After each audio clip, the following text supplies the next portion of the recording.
শাকিব খানের ব্যাপারে সব সহশিল্পীদেরই এই মতামত যে শাকিব খান সহশিল্পীদের সঙ্গে যে সুন্দর আচরণ করেন, যে আন্তরিক আচরণ করেন, এটা সবাই মনে রাখবেন। উনি সবাইকে সম্মান রেখে কথা বলেন, সবাইকে স্নেহ রেখে কথা বলেন, সবাইকে ভালোবেসে কথা বলেন। শাকিব খানের সঙ্গে আমার সব কাজের অভিজ্ঞতাই অনেক মধুর। যেটা প্রিন্সের একটি কথা আমি আগেও বলেছি, শুটিং হচ্ছিল রাস্তায়, কয়েক হাজার শিল্পী সেখানে উপস্থিত। তো মঞ্চে শাকিব খান আমাকে পরিচয় করে দেবেন, আমি এমপি ক্যান্ডিডেট, আমাকে পরিচয় করে দেবেন ভোটারদের মাঝে। তো অনেকক্ষণ ধরে উনি দাঁড়িয়েছিলেন, ওনার জন্য একটা চেয়ার আনা হলো, এনে বলা হলো যে আপনি বসেন। তো শাকিব খান তখন ওনার পাশে আমি দাঁড়ানো, আমি কিন্তু অল্প সময়ের জন্য ওখানে গিয়েছি। শাকিব খান তখন বললেন যে আগে এজাজ ভাইকে চেয়ার দাও, উনি বসুন, তারপর আমি বসি। তো এটা আমার জন্য অনেক বড় অ্যাচিভমেন্ট, অনেক বড় সম্মান। শাকিব খানের ব্যাপারে সব সহশিল্পীদেরই এই মতামত যে শাকিব খান সহশিল্পীদের সঙ্গে যে সুন্দর আচরণ করেন, যে আন্তরিক আচরণ করেন, এটা সবাই মনে রাখবেন।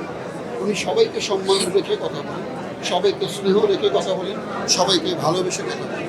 আমি আশা করি যেহেতু প্রিন্স এসে গিয়েছে, দর্শক প্রিন্স দেখার জন্য উন্মাদ হয়ে গিয়েছে। এটা আমি শুরুতেই বলেছিলাম।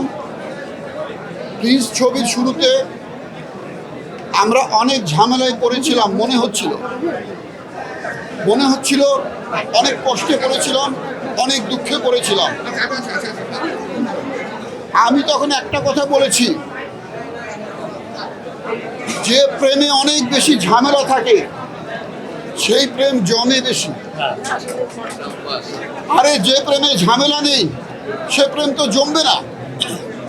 সুতরাং প্রিন্স ছবি নিয়ে শুরুতে অনেক ঝামেলা হয়েছিল।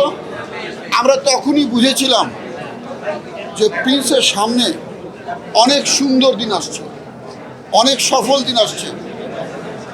আজকে প্রিন্স দেখতে দর্শকরা যে কষ্টে পড়েছেন, যে ঝামেলায় পড়েছেন, যে হতাশায় পড়েছেন, অবশ্যই এই হতাশা কেটে যাবে এবং প্রিন্সের মতো একটা সুন্দর ছবি, দর্শকপ্রিয় ছবি অবশ্যই দর্শকদের কাছে অনেক অনেক অনেক প্রিয় হবে। এই কয়েকদিনের ব্যবধানে সেটাই প্রমাণিত হচ্ছে। দর্শক এখন উন্মুখ হয়ে আছেন কে কখন প্রিন্স ছবি দেখছেন।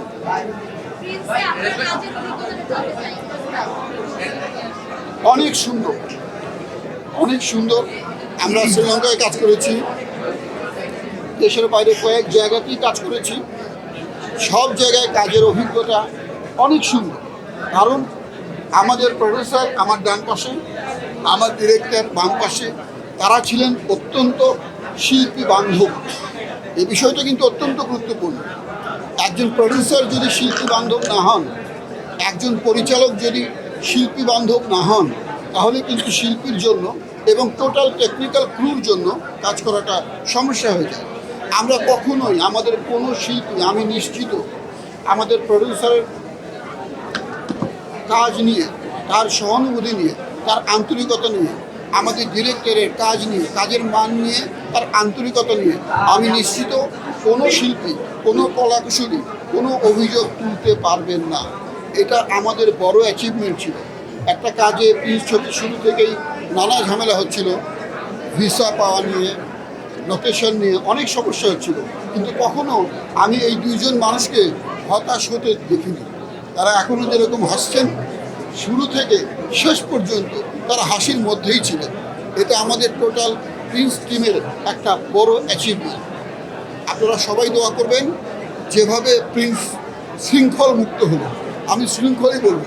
কিছু ঝামেলা ছিল, এই ঝামেলাগুলিকে আমি বলবো শৃঙ্খল। আজকে প্রিন্স শৃঙ্খল মুক্ত। আমি নিশ্চিত লাখো লাখো দর্শক প্রিন্স দেখবেন এবং বাংলাদেশের চলচ্চিত্র শিল্পের উন্নয়নে সহযোগিতা করবেন। প্রিন্সের সফলতা মানে কি? আমি এটাকে শুধু প্রিন্সের সফলতা দেখি না, এই সফলতা বাংলাদেশের ফিল্ম ইন্ডাস্ট্রি, চলচ্চিত্র শিল্পের সফলতা। এবং চলচ্চিত্রকে এগিয়ে নিয়ে যেতে হলে প্রিন্সের মতো ছবি প্রতি বছর দরকার, বারবার দরকার। যাতে করে আমাদের দেশের এই ইন্ডাস্ট্রিটি একদম তুঙ্গে উঠে যায়। ধন্যবাদ। ভাইয়া আপনি পরপর শাকিব খানের সঙ্গে সাকিব খানের সঙ্গে কেমন? আমার সব কাজের অভিজ্ঞতাই অনেক মধুর। যেটা প্রিন্সের একটি কথা আমি আগেও বলেছি, শুটিং হচ্ছিল রাস্তায়, অনেক কয়েক হাজার শিল্পী সেখানে উপস্থিত। তো মঞ্চে সাকিব খান আমাকে পরিচয় করে দেবেন, আমি এমপি ক্যান্ডিডেট, আমাকে পরিচয় করে দেবেন ভোটারদের মাঝে। তো অনেকক্ষণ ধরে উনি দাঁড়িয়েছিলেন, ওনার জন্য একটা চেয়ার আনা হলো, এনে বলা হলো যে আপনি বসেন। তো সাকিব খান তখন ওনার পাশে আমি দাঁড়ানো, আমি কিন্তু অল্প সময়ের জন্য ওখানে গিয়েছি। সাকিব খান তখন বললেন যে আগে এজাজ ভাইকে চেয়ার দাও, উনি বসুন, তারপর আমি বসি। তো এটা আমার জন্য অনেক বড় অ্যাচিভমেন্ট, অনেক বড় সম্মান। সাকিব খানের ব্যাপারে সব সহশিল্পীদেরই এই মতামত যে সাকিব খান সহশিল্পীদের সঙ্গে যে সুন্দর আচরণ করেন, যে আন্তরিক আচরণ করেন, এটা সবাই মনে রাখবেন। উনি সবাইকে সম্মান রেখে কথা বলেন, সবাইকে স্নেহ রেখে কথা বলেন, সবাইকে ভালোবেসে কথা বলেন।